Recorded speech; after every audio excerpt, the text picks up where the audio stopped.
ఎగిరేది నేను. ఎవరు? ఎగిరేది మనమైతే మనకు బొమ్మలతో పనించండి. మనం బొమ్మల్ని ఆరాధించే దేవుళ్ళని వెంబడించటంలా, బొమ్మల్ని ఆరాధించే వ్యక్తులు మనం కాదు.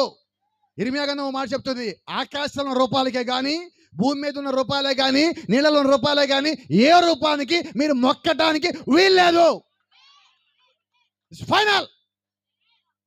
ఆ దేవుడు యొక్క ఆజ్ఞ. ఎప్పటి వరకు? ఈ భూమి ఉన్నంత వరకు దేవుడు యొక్క ఆజ్ఞది. రూపాయలు పెట్టేసా పెట్టడానికి ఇల్లేదండి. బొమ్మలకి మొక్కటం, ఫోటోలకి మొక్కటం, రూపాలకి మొక్కటం, సిలువలకి మొక్కటం, మరియం మొక్కటం, యేసుప్రభు బొమ్మలకు మొక్కటం ఎక్కడుందండి బైబిల్లో? రాతితో చేసినవే కానీ, చెక్కతో చేసినవే కానీ నువ్వు ఏ రూపానికి you should not bow before anything. దేని ముందు నీ మోకాలు వంగకూడదు. ఈ మోకాలు కేవలము ప్రభు అయిన యేసుక్రీస్తు నామములో మాత్రమే వంగవలసి ఉన్నది.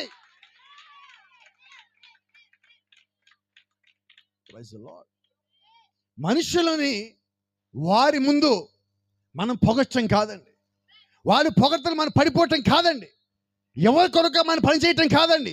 పని చేయ ఆశ దేవుడి కొరకు. ఆమేన్. కొన్నిసార్లు ప్రసంగం పాస్టర్ గారు, మీ ప్రసంగం చాలా బాగుంది, నేను మాట చెప్తా, ప్రైజ్ ది లార్డ్. ఎందుకని? నువ్వు ప్రసంగం బాగుందంటే అది నాది కాదు. ఒకవేళ బాగలేదంటే అది నాది అవుతుంది. బాగుందంటే నాది కాదుగా. మరి నాదిగా అన్నప్పుడు నువ్వు నాకు బాగుంది అన్నప్పుడు అది మొత్తం తీసుకెళ్ళి ఆయనకి ఇచ్చేయాలి. మనం పాటలు పాడాక ఏమంటారు మనం చూసి? మేము వచ్చేప్పటికి బ్రదర్ పాట పాడుతూ ఉన్నారు, జస్ట్ అక్కడ ఎంటర్ అవుతున్నాం. బ్రదర్ చాలా బాగా పాడారు అన్నాక ఆయన ఏమనాలి ఇప్పుడు? Praise the Lord. ఎందుకంటే నాలో పాడే తలాంతు పెట్టిన ఆయన. మీరు గౌరవించింది నన్ను కాదు, నాలో ఉన్న తలాంతుని. కాబట్టి నాలో తలాంతు ఉందనడానికి కారణము ప్రభువైన యేసుక్రీస్తు అయి ఉన్నాడు. కాబట్టి నా గౌరవము నాకు కాదు, ఆయనకి అయి ఉన్నది. నా ఘనత ఆయన అయి ఉన్నాడు, మహిమ ఆయన అయి ఉన్నాడు, సమస్తం ఆయన అయి ఉన్నాడు. Praise the lord. పాస్టర్ గారు మీ చర్చి చాలా బాగుంది. Praise the Lord. అంత బాగుందా? అంతా బాగుండే దేవుడి కృప ఉన్నది. ఆమేన్. సొలొమోను ఆ దర్బార్ మొత్తం ఎలా కట్టాడు, ప్యాలెస్ మొత్తం చూసి వాళ్ళు ఆశ్చర్యపోయాడు. దక్షిణ దేశ ప్రాణం వచ్చి ఆశ్చర్యపోయింది. ఎంత జ్ఞానం, అన్ని ఎక్కడ ఉండాలి అక్కడ ఉన్నది. సొలొమోను అంటున్నాడు, ఇది నాదిగా దేవుడు ఇచ్చింది. ఆమేన్. అంటే దేవుడి జ్ఞానం ఉన్నవాడు దాన్ని వ్యక్తిగతంగా తీసుకోడు, దేవుడికి అప్పచెప్తాడు. ఈరోజు మనం ఆ పని చేయాలి. కాబట్టి ఘనతల్లో మనం తీసుకోవద్దు. అయితే ఆశ్చర్యమైన సంగతి ఈ రాత్రి మనం మాట్లాడుకునేది ఏంటంటే, చెక్కతో కట్టిన ఈ ఓడ, ఇనుపతో కట్టిన, ఇనుముతో, స్టీలుతో, ఉక్కుతో కట్టిన ఆ ఓడలు తట్టుకోలేకపోయినా ఈ ఓడ ఎలా తట్టుకున్నది? అది సంగతి. దేవుడు ఓడ కట్టించాడు, సరే. కట్టే ముందు దేవుడు కొన్ని లెక్కలు చెప్పాడు. చితిసారగా మాంతో చెయ్యి. ఎందుకు చెయ్యాలి? అది పలచడి చెక్క, 1000 మందం ఉండే చెక్క, అంత సన్నటి పలచడి చెక్క, రంధ్రాలు కణుపులు ఉండే చెక్క, దాంతో ఎందుకు కట్టమన్నాడు? దేవుడు దాని తర్వాత దాని కంటిన్యూషన్ ఇంకో మాట చెప్పాడు. అది కట్టిన తర్వాత లోపట వెలుపట కీలు పొయ్యి. కీలు ఎక్కడి నుంచి తేవాలి? ఆ రోజు తారులు లేవు, చెట్టులోంచి తీయాలి ఆ కీలు. చెట్టుకి ఎలా తీయాలి? ఒక చెట్టుకి 6 అడుగులు పైన రంధ్రం చేసి అక్కడి నుంచి ఆ కీలు బయట తీసి దాన్ని బకెట్లో పెట్టి నిప్పుల మీద కాగబెట్టాలి. అప్పుడు కీలు తయారవుతుంది. పైన్ వుడ్, రెజిన్ వుడ్ అక్కడి నుంచి తయారవుతుంది. అయితే నాకు తెలిసిన చెట్టు ఒకటి ఉన్నది. ఆ చెట్టు మీకు కూడా తెలుసు అనుకుంటాను. ఆ చెట్టు పేరు మీరు చెప్తారా?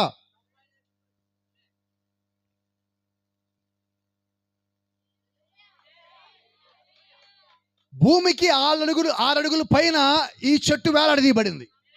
6 అడుగులు పైన ఇది కొట్టబడింది. అక్కడ దేవుడు కీలు తీయమన్నాడు. యేసు అనే చెట్టును కొట్టినప్పుడు అక్కడి నుంచి బయటకు వచ్చింది కీలు.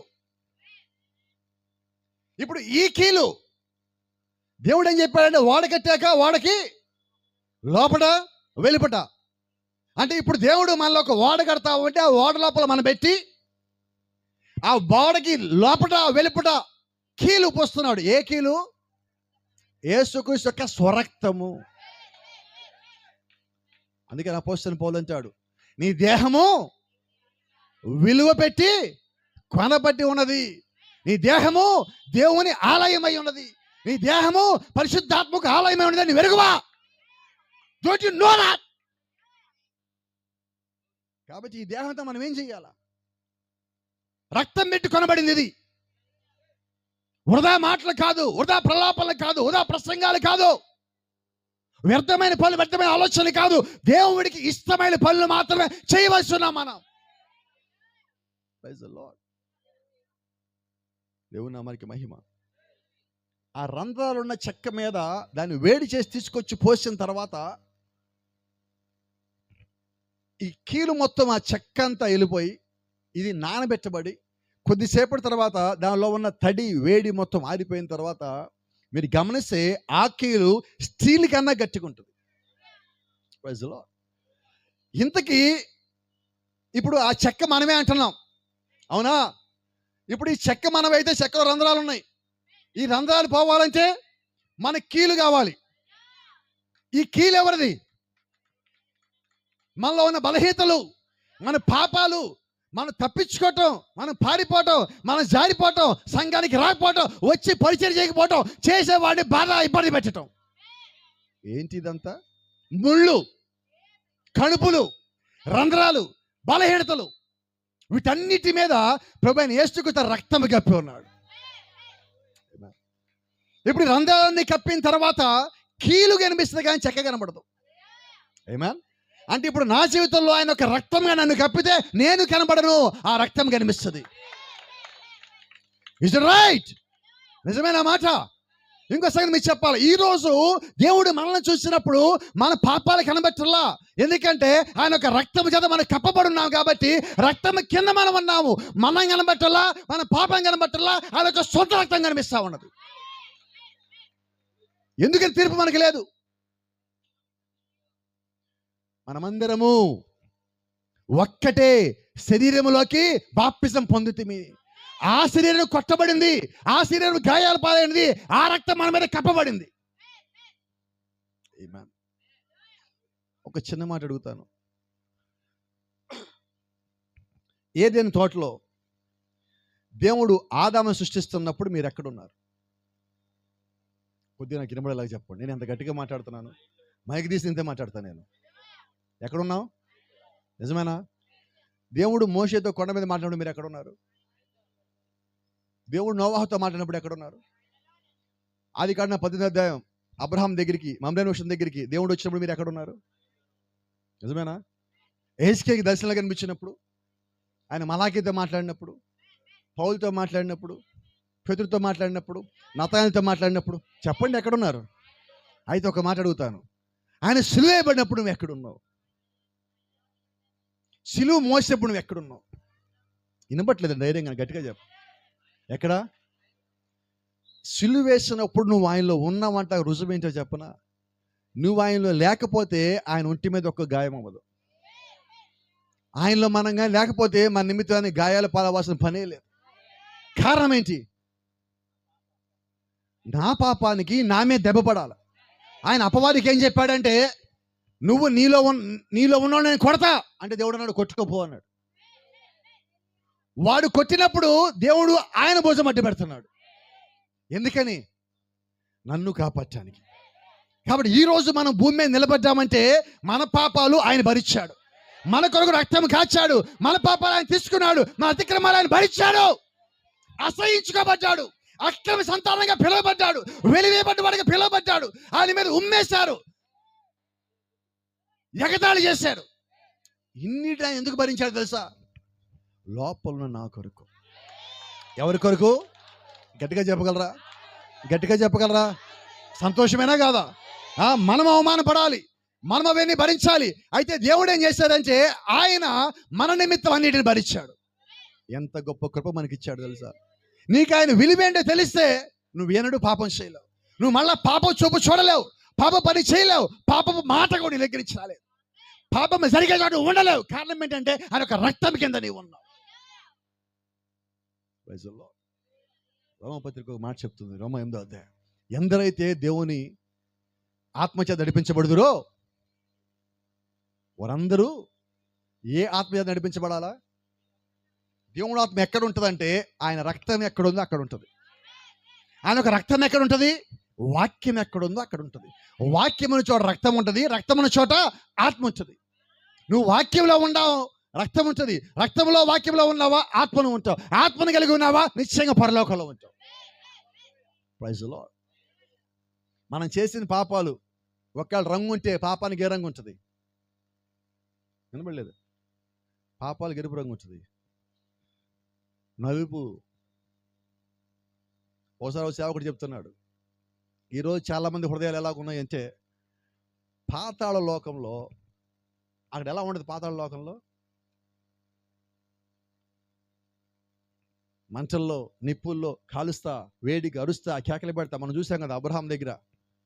అబ్రహాం ఇటుపక్క ఉంటే ఆ యవనస్తులైన ధనవంతుడు వాక్యానికి లోబడికి అటుపక్క పాతాళను పోతే వాళ్ళిద్దరు మాట్లాడుకున్నారు. సెల్ ఫోన్ లేవు, అయినా మాట్లాడుకుంటున్నారు.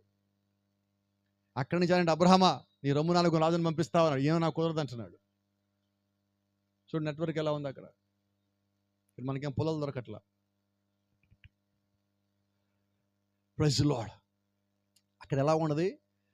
ఆ మంటలు వేడికి పాతాళ గోళ మొత్తం నల్లగా ఉన్నాయి. స్మడీ వాల్స్ ఇన్ ద హెల్. ఈరోజు వాక్యానుసారంగా లేని వారి హృదయాలు ఎలాగున్నాయంటే పాతాళ గోడలంతా నలుపుగా ఉంది. అటువంటివి పరలోకం రాలేవు కదా. కాబట్టి మన నిమిత్తము దేవుడు ఇంత పని చేసిన కారణం ఏంటంటే మనం పాతాళం విడవబట్టం దేవుడికి ఇష్టం లేక మన కొరకు ఆయన పరలోకం విడిచిపెట్టొచ్చాడు. మన కొరకు ఆయన రక్తునిగా చేసుకున్నాడు. మన కొరకు రక్తం తీసుకుని వచ్చినాడు. సమస్తం ఆయన నీ కొరకు నా కొరకే చేస్తున్నాడు. Praise the lord.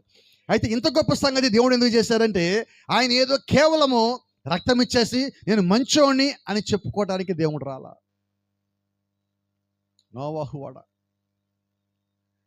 మోషేని చిన్నప్పుడు పెట్టినవాడ, ఇక్కడ పెద్ద అయిన తర్వాత మోషే కట్టినవాడ. ఈ 3 ఓడలు కూడా దేవుడు తప్పించుకోవడానికి చేసిన మార్గాలే. అవునా? మొదటి మార్గం వచ్చే తీర్పుని తప్పించుకోవడానికి. రెండోది ఆ నీటిలో ముసలి నోట్లో పడకుండా తప్పించుకోవడానికి. మూడోది వాళ్ళు తప్పు చేసే ప్రాయశ్చిత్తం కొరకు ఆ మనసు దగ్గర రావాలి. అన్నీ కూడా దేవుడు ఏర్పరిచిన మార్గాలే. అయితే ఈరోజు మనం మాట్లాడుకుంటుంది ఏంటంటే why God is building the 4th ark. దేవుడు ఎందుకని 4వ ఓడ కడుతున్నాడు? 3 ఓడలు మనకు తెలుసు కదా. ఏంటి 4వ ఓడ? భూమి మీద 3 జాతుల ప్రజలు ఉన్నారు. అవునా? ఎవరన్నాళ్ళు? నోవా కుమారులు. మొదట ఓడ కట్టిన ఆయన కుమారులు షేమ్, హామ్, యాపెత్. షేము, హాము, యాపెత్, వీళ్ళు ముగ్గురు. అది ఆశ్చర్యం ఏంటంటే ఈ ముగ్గురులోంచి వచ్చిన జాతులే ఇప్పుడు భూమి మీద ఉన్నాయి. యూదులు, సమరయులు, అన్యజనులు. మనం ఎవరు ఇప్పుడు? కొంచెం గట్టిగా చెప్పరు. ఎవరు? అన్యజనులు నువ్వైతే పుట్టుకతో క్రైస్తవుడు ఎవరు?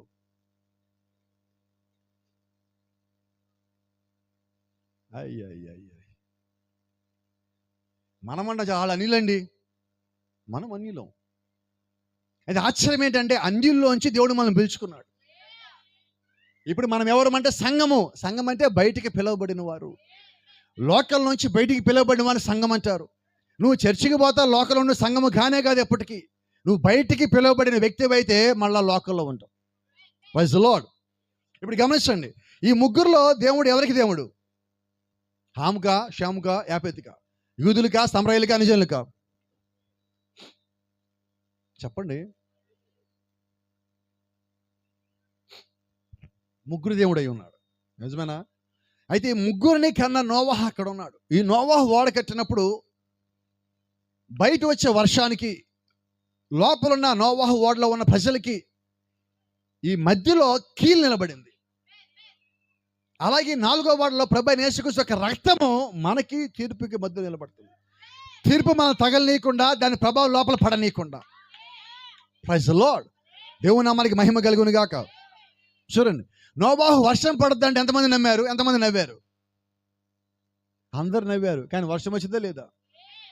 నిజమేనా? అలాగే యేసుక్రీస్తు భూమి మీద కాదు, ఆయన నీళ్ళ మీద కూడా నడిచాడంటే చాలా మంది నమ్మలా. అయితే యేసుక్రీస్తుకు సంగతి తెలుసు. నువ్వు నమ్మావా నమ్మలేదానికి అనవసరం. ఆయన పనులు ఆయన చేసుకుంటూ పోతావు.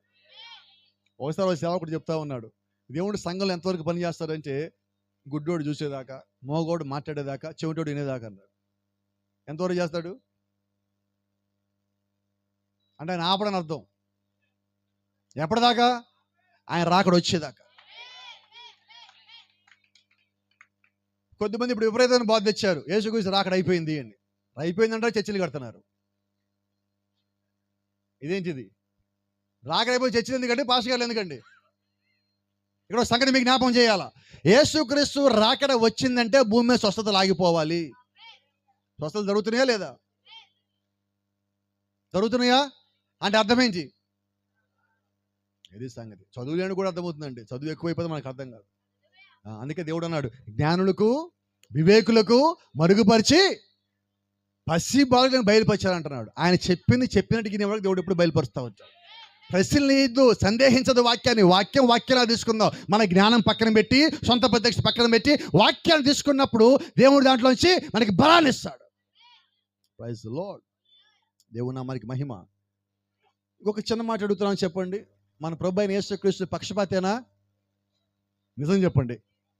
కాదా? మరి ఆయన యూదుల కొరకు వస్తే, సమరయస్తుల కొరకు వస్తే, మరి మన కొరకు రావాలా వద్దా? ఎస్సా నోనా చెప్పండి. యూదుల కొరకు ఎందుకు వచ్చాడు? యూదుల నుండే మనకి రక్షణ కలుగుచున్నది అది నెరవేర్చడానికి వచ్చాడు. వాళ్ళకి 2 వచనాలు ఉన్నాయి. యూదుల నుండియే మనకి రక్షణ కలుగుచున్నది.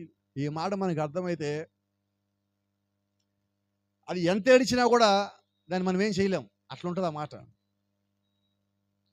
యేసుక్రీస్తు ఆయన మనకి దేవుడు అవ్వటానికి తన సొంత కుమారులని గుడ్డోళ్ళని చేశాడు. ఎవరిని? యూదులు సొంత కుమారులని, ఇజ్రాయేల్ని గుడ్డోళ్ళని చేశాడు. ఎందుకొరకంటే నా కొరకు, నీ కొరకు. మనం విసిరేపడ్డోళ్ళము, దూరంగా ఉన్నోళ్ళము, అన్ని జనులము, పేరు లేదు, దేవుడు లేని ప్రజలము, ఒక గమ్యం లేని ప్రజలము, ఎటుపోవాలి తెలియని ప్రజలము. అటువంటి వారి కొరకు దేవుడు తన సొంత కుమారులు గుడ్డోళ్ళని చేసి మనల్ని తీసుకొచ్చి ఆయన కుమారుల స్థానంలో పెట్టాడు. మనల్ని తీసుకొచ్చి ఆయన కుమార్ స్థానంలో పెట్టాడు. వారి కుమారులు గుడ్డోళ్ళని చేసి బయటికి పంపించున్నాడు. 2000 సంవత్సరాల నుంచి వారికి దేవుడు లేకుండా ఉన్నారు. ఇక్కడ ఉన్న మనలో ఎవరైనా కూడా తన సొంత పిల్లల్ని గుడ్డోళ్ళని చేసి బయట పంపించి, బయట ఎవరో దిక్కుమోక్కు లేకుండా, తల్లి తండ్రి తెలియకుండా, కులం ఏంటో మతం ఏంటో జాతి ఏంటో తెలియకుండా, ఎక్కడో రకరకాలుగా ఇష్టానుసారంగా జీవించి ఏ రోజు నిజం చెప్పిన ఒక వ్యక్తిని తీసుకొచ్చి మన ఇంట్లో పెట్టుకుంటామా? చెప్పండి, ఎంతమంది ధైర్యం ఉన్నది? కానీ దేవుడు నన్ను తెచ్చి పెట్టుకున్నాను ఇంట్లో. ఇప్పుడు ఆయన గొప్పతనం ఇంకేం చెప్పాలి మన మాటల్లో? ఈరోజు మన ఇంటికి ఎవరైనా పిల్లలు వస్తే ముందు మన పిల్లలు, తర్వాత ఆ పిల్లలు అంటాం. కానీ ఆయన ఏమన్నాడంటే ముందు వీళ్ళని బయట పంపించి మనం లోపల తీసుకొచ్చి వీళ్ళే నా పిల్లలు అంటున్నాడు. Praise the Lord. అయితే రహస్యం తెలుసా? ఆయన వారి కొరకు వచ్చినప్పుడు, వారి మధ్యలో ఉన్నప్పుడు ఒకసారి ఒక స్త్రీ ఆయన దగ్గరికి వచ్చింది. వచ్చాయా, మా ఇంట్లో వాళ్ళకి, మా పిల్లలకి ఒంట్లో బాగాలేదు, ప్రార్థన చెయ్యి అన్నది. అప్పుడు ఆయన అంటున్నాడు, అమ్మా, పిల్లలు తినే భోజనం వరకన్నా కుక్కలకి పెడతారా అన్నాడు. ఏంటది? పిల్లలు తినే భోజనము ఎవరన్నా కుక్కలకి పెడతారా అన్నారు. వచ్చిన ఆమె సురోఫెనికే స్త్రీ, అంటే అన్ని జనురాలు. అన్ని జనులు ఆయన ఏమన్నాడు ఇప్పుడు? చెప్పరా, ఇందాక నుంచి ఆమెలను కేకలేసిన వాళ్ళు ఎవరు? ఏమన్నాడు అప్పుడు? అయితే ఆమె ఏమన్నదంటే, నన్ను కుక్క అంటావా, నువ్వు అసలు పాస్టర్ గారు అని అనలా. నీ సంఘం కాకపోతే ఇంకో సంఘం లేదా? సందు మొదట్లో కూడా చివరిలో కూడా మాకు ఊర్లో అనలేదు. ఏమంటుంది? అవును, అవునయ్యా, అవును, కరెక్టే. అయితే పిల్లలు భోజనం బల్లమై తినేటప్పుడు ముక్కలు కింద పడి ఆ ముక్కలు తిని కుక్కలు బతుకుతాయి కదా. నిన్ను వదిలిపెట్టే ప్రసక్తే లేదు ప్రభు. అలాగే ఇసిరేసి పడేసి ప్రార్థన ఉండదు, మా మొఖాన్ని పడే దాంతో మేము స్వస్థతలు పొందుకుంటాం. నిన్ను వదిలిపెట్టే ప్రసక్తి లేదు అన్నాడు. అమ్మా, నీ విశ్వాసం గొప్పది. ఇట్లాంటి విశ్వాసం మా వాళ్ళలో ఉంటుంది అనుకున్నా, ఆడలో లేదు, మీలో ఉన్నది, అన్ని జిల్లాలో ఉన్నది. ఎంత గొప్ప విశ్వాసం ఆమె కలిగి ఉన్నది. ఈరోజు మనమైతే ఏమంటాం? నువ్వేనా పాస్టర్ గారివి, ఎవడు లేడా? మమ్మల్ని ఆల్రెడీ వేరే చర్చి పాస్టర్ గారు ఇళ్ళకొచ్చి పిలుస్తున్నారు ఆల్రెడీ అంటాం మనమైతే. కానీ వాక్యానుసారంగా ఉంటే ప్రైజ్ ది లార్డ్. దేవుని నామానికి మహిమ. కాబట్టి మాట్లాడదాం. యేసు ఎప్పుడు పక్షపాతిగా లేడు. నువ్వు నిజమైన విశ్వాసమైనా, నువ్వు సేవకుడివైనా, నువ్వు క్రీస్తులో ఉన్నవాడు ఎవడవైనా కూడా ఎప్పుడు కూడా పక్షపాతం లేకుండా ఉండాలి. గట్టిగా రావట్లేదు ఆమెలు ఇప్పుడు? వీటికి రావాలి ఎక్కువ. గమనించండి, యేసుక్రీస్తు నిన్న నేడు ఒక్కడే రీతిగా ఉన్నాడు. అవును, యుగములకు ఆయన ఒక్కడే రీతిగా ఉన్నాడు. అయితే యేసుక్రీస్తు యూదులు ఎంతో ప్రేమించి వాళ్ళ దగ్గరికి వెళ్తే వాళ్ళు ఆయనకి ఏ కిరీటం పెట్టారు? ఆయన ప్రేమించి వారి కొరకు వెళ్తే. రెండోది, వాళ్ళు పెట్టిన కిరీటము ఇక్కడ మనకు బొమ్మలా కనిపించే కిరీటం కాదండి. ఆ చెట్టుకు ఒక పేరు ఉన్నది, ఈఫోర్బియా మిల్లీ అంటారు దాన్ని. ఈఫోర్బియా మిల్లీ అనే దానికి అంగుళానికి 12 ఉంటాయి ముళ్ళు. ఎట్లాంటిది అది? ఈ ముళ్ళ కిరీటం పెట్టినప్పుడు ఈ ముళ్ళు ఇక తల్లో కనుక తగిలితే మామూలుగా వచ్చే పెయిన్కి 3 రెట్లు ఎక్కువ వస్తుంది. ఇంతగా నా కిరీటం ఎందుకు వరకు పెట్టించుకున్నాడు? ఒక్కసారి నేను మిమ్మల్ని ఇలాగ ఊహించరు అనుకోవట్లే, అనకూడదు, కానీ ఒక మాట చెప్తాను. ఒకవేళ అదే మనకి పెడితే చెప్పండి, ఈ కూడికి వచ్చే వాళ్ళందరికీ కిరీటం పెడతామని ఎంతమంది ఉంటారు ఇక్కడ?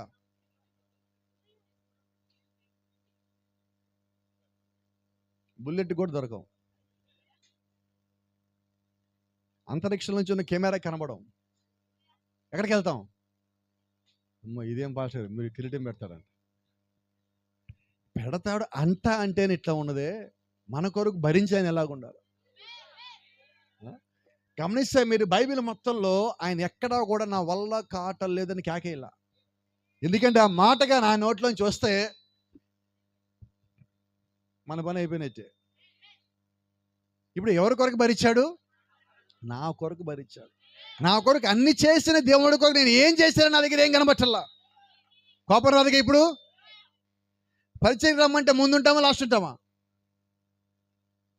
చెప్పరే, ఫస్టా లాస్టా? ఎవరి పరిచర్య? నీ కొరకు ముళ్ళ కిరీటం పెట్టించుకొని, నీ కొరకు కొరడా దెబ్బలు తిని, నీ కొరకు దూషించబడి అక్రమ సంతానంగా పిలువబడిని ఆయన కొరకు పరిచయం చేయమంటే మనము సాకులు వంకలు, చుట్టాలు వచ్చారండి, వేరే వాళ్ళు ఉన్నారండి, తాళాలు పక్కింట్లో ఉన్న మా ఇంట్లో ఉన్నాయండి, మా ఊళ్ళోకి వెళ్తే కుక్కలు వస్తాయండి. ఎవరి మీద ఉంది విశ్వాసం? అసలు ఏంటంటే ఎలాగున్నది.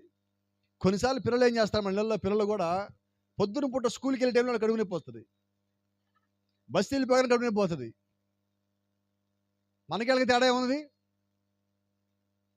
వాడినైతే ఏమంటాం మన ఇంట్లో? చెప్పరే ఎవరు? యాక్టింగ్ అంటామా లేదా? మరి దేవుని మనల్ని ఏమనాలి? మనం యాక్టింగ్ దాటిపోయాం, ఆస్కార్లు తీసుకుంటున్నాం, యాక్టింగ్లో పరాకాష్ట, అక్కడ దాకా వెళ్ళిపోయాం మనం. అయినా కూడా దేవుడు మనం భరిస్తాడంటే ఆయనకి ఎంత ఓపిక ఉండాలి. అంతేనే కదా.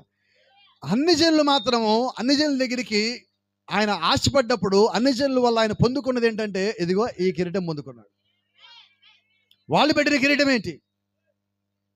ఇక్కడ దేవుడు పొందుకున్న కిరీటం ఏంటి? Praise the lord. ఏ మేఘం ఇది? చాలా మంది అన్నారు, పాస్టర్ గారు ఆయన చుట్టూ ఏంటి అలాగున్నది, మీరు పెట్టారు భలే చేశారు, బొమ్మ భలే ఉంది. నేను చేయలేదండి, ఇది నేను చేయలేదు. మీరు ఇప్పుడు కూడా ఇక్కడ ఉన్న వాళ్ళు ఎవరన్నా ఒక ఇంటర్నెట్లోకి పోతే మీ దగ్గర మొబైల్ ఉన్నాయి కాబట్టి మొబైల్లోకి వెళ్ళి మిస్టీరియస్ క్లౌడ్ 1963 అని కొట్టగానే వచ్చే బొమ్మ ఇది. ఏంటిది? లేఖనం ఒక నెరవేర్పు. ప్రకటన 1:1 ఆ నెరవేర్పది. దీనికి మీరు కానీ జాగ్రత్తగా చూసినట్లయితే ఈ బొమ్మని 1955 వేశారు. హాఫ్ మ్యాన్ అతను, కళ్ళు సరిగ్గా కనపడవు ఆయనకి, ఆయన వేసిన పెయింటింగ్ ఇది. ఈ పెయింటింగ్ ఒక పాస్ గారికి ఇచ్చారు. ఆ పాస్ గారి పెయింటింగ్ చూసి అన్నాడు, ఇటు కాదు ఇటు తిప్పాల్సింది బొమ్మ అన్నాడు. ఇది 59, 55 మధ్య జరిగిన బొమ్మ. 63లో ఈ మేఘం వచ్చింది. ఈ బొమ్మ ఇటు తిప్పినప్పుడు, ఈ మేఘం ఇటు తిప్పినప్పుడు ఇలా పెడితే ఎగ్జాక్ట్గా సరిపోయినది, వాక్యానికి సరిపోయినది. Praise the Lord. అంటే ఈరోజు నీకు నాకు వచ్చిన ఆలోచన కాదు, వాక్యానికి సరిపోవాలా, దేవుడికి సరిపోవాలా, ఆయన చిత్తానికి సరిపోవాలా, అది కరెక్ట్గా ఉంటే అప్పుడు మనం కరెక్ట్. నా ఆలోచన తీసుకొచ్చి పెట్టడానికి లేదండి. ప్రకటన గ్రంథంలో 10వ అధ్యాయంలో అక్కడ రాయబడిన వచ్చమన్నది, ఆయన శిరస్సున మేఘము ధరించుకొని. It should happen. Every prophecy should be fulfilled in our generation. మనము జీవించే ఈ కాలంలో మన నిమిత్తం రాయబడిన ప్రతి ఒక్క లేఖనము నెరవేరవలసి ఉన్నది. Praise the Lord. ఆమేన్. ఇప్పుడు దాన్ని తీసుకొస్తే ఇదిగో ఇలా కనిపిస్తుంది. ఇప్పుడు మన దగ్గర రావటం వల్ల ఆయన పొందుకునే కిరీటం ఏంటి? ఇది కష్టమైందా బాధ అయిందా? ఇప్పుడు ముళ్ళ కిరీటం కష్టమా, ఇది కష్టమా భరించటం? అది నెరవేర్పే, ఇది నెరవేర్పే. మీకు చిన్న సంగతి జ్ఞాపకం చేస్తాను. 3వ వాడ, మోషే పెద్దగా కట్టిన వాడ, ఈ ఓడ కట్టిన తర్వాత 10 రాతి పలకలు ఎక్కడ పెట్టారు? మందసం ఎంతో కట్టారు? తుమ్మకర్ర. అంటే తుమ్మకర్రకి ఏముండాలి లెక్క అయితే?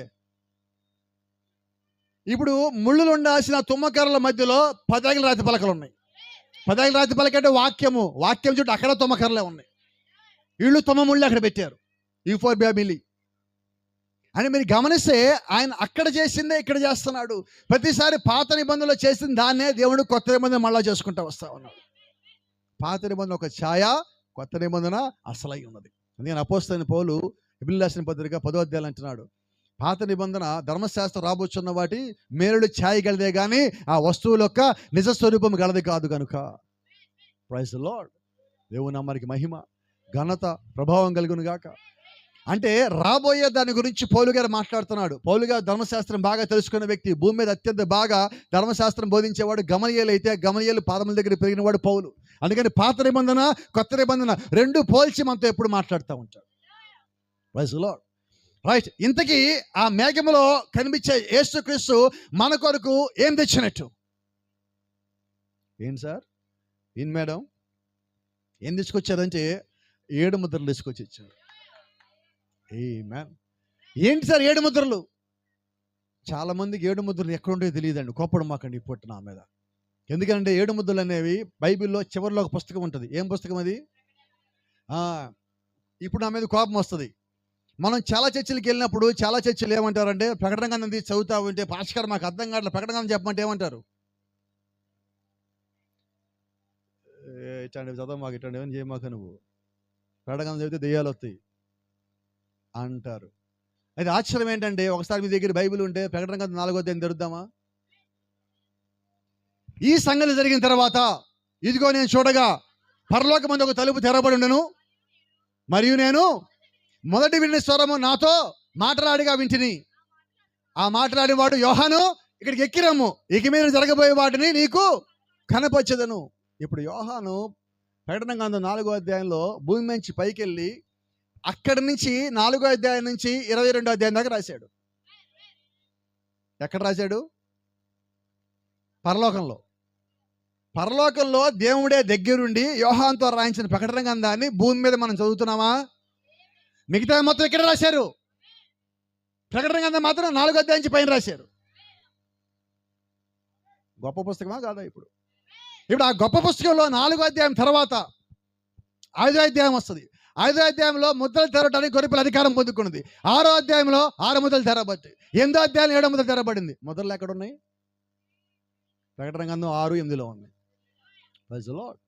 అంటే ఇప్పుడు మనకి ఆ మర్మాలు ఎందుకు తెలియజేయాలంటే, నువ్వు మర్మము తెలియచేయబడకుండా, వాక్యము సంపూర్ణంగా నువ్వు తెలుసుకోకుండా నువ్వు పరిపూర్ణతలోకి రాలేవు. ఇప్పుడు దేవుడు ఏం చేస్తున్నాడు? మనల్ని వాక్యంతో కడుతున్నాడు. నోవాహు దినాల్లో చితిసారగా మాటతో కట్టాడు, తుమ్మకరతో కట్టాడు 3వ వాడ, 2వ వాడ జమ్మునారతో కట్టాడు. ఇప్పుడైతే దేవుడు తన వాక్యములో మర్మాలతో సంగమ కడుతున్నాడు. వాక్యంలో ఉన్న శక్తితో దేవుడు సంఘాన్ని కడుతున్నాడు. వాక్యంలో ఉన్న ఆత్మతో దేవుడు సంఘాన్ని కడతా ఉన్నాడు. His building his own church. That's what we call the fourth ark. ఆయన తన సొంత సంఘమును కడుతున్నాడు పరిపూర్ణమైన దేవుని యొక్క వాక్యముతో. ఏంటి ఆ సంఘం అంటే? ఆ సొంత సంఘం పేరే 4వ ఓడ.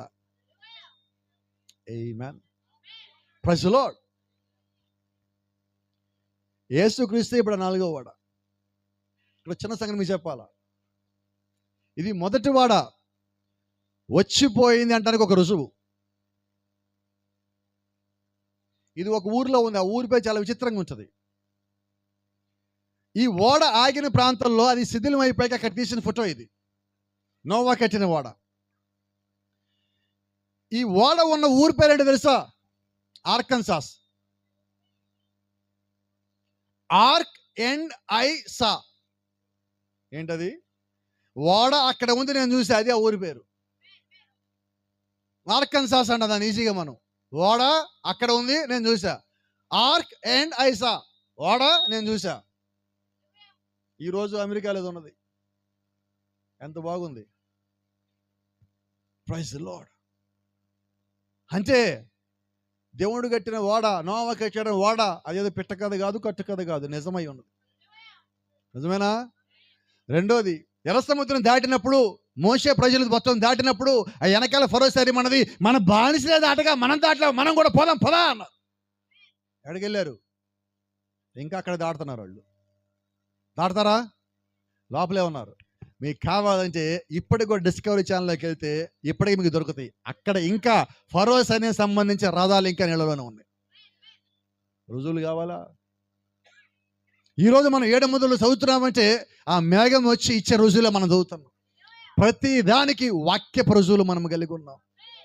ఆ మర్మాలు ఎంతకాలం దేవుడు అన్ని దాచిపెట్టి అన్ని దేవుడు ఒక్కొక్కటి మన కొరకు బయలుపరుస్తూ ఉన్నాడు. అయితే ఇప్పుడు మనం దేని కొరకు ఎదురు చూడాలి? ఓడ మొత్తం రెడీ అయింది. ఇక ఒకటే, ఆయన రావాలి, మనం తీసుకుపోవాలి. We are simply waiting for the second coming of Jesus Christ to take away the bride. ఈ భూమి మీద నుంచి ఆయన తన ఒక సంగమం తీసుకుపోవడానికి మనము ఎదురు చూస్తున్నాం రాకడ కొరకు. అయితే చాలా మంది ఈ రాకడ గురించి మాట్లాడినా, ఓడ గురించి మాట్లాడినా, ముద్దల గురించి మాట్లాడినా, మేఘం గురించి మాట్లాడినా చాలా మంది నవ్వుతూ ఉంటారు. ఆ నవ్వేవాళ్ళ కొరకు దేవుడు ఒక స్థలం సిద్ధపరిచాడండి.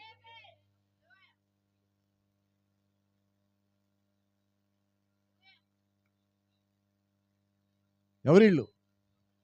రాకడ అయిపోయింది అన్నోళ్ళు. ఎవరిళ్ళు? క్రీస్తు దేవుడు కాదన్నోళ్ళు. ఎవరిళ్ళు? వాక్యం వాళ్ళ దగ్గరికి వచ్చిన ఒప్పుకొని వాళ్ళు. ఎవరిళ్ళు? వాక్యానికి లోపడిన వాళ్ళు. ఎవరిళ్ళు? క్రమంగా లేని వాళ్ళు. వీళ్ళంతా ఎక్కడికి వెళ్తున్నారు? ఎవరైనా వెళ్ళేవాళ్ళు ఉన్నారా? నాకైతే ఇంట్రెస్ట్ లేదు. నమ్మని వాళ్ళు వెళ్ళే ప్లేసు. పాస్టర్ గారు నమ్మని వాళ్ళు చూపించారు, మరి నమ్మిన వాళ్ళు వెళ్ళే సంగతి ఏది ఉందా? అది కూడా మాకు ఒకసారి చూపించేస్తే ఒక పని అయిపోద్ది కదా. మేము ఆ క్రూరమైంది మూర్ఖమైన చూసి వెళ్ళకపోతే రాత్రి మా కళ్ళ అదే వస్తే పాస్టర్ గారు అంటారా? అందుకని మీకు లాస్ట్ ఒకటి దాచిపెట్టాను. ఇది చూపించి వెళ్ళిపోదాం అనుకుంటున్నాను.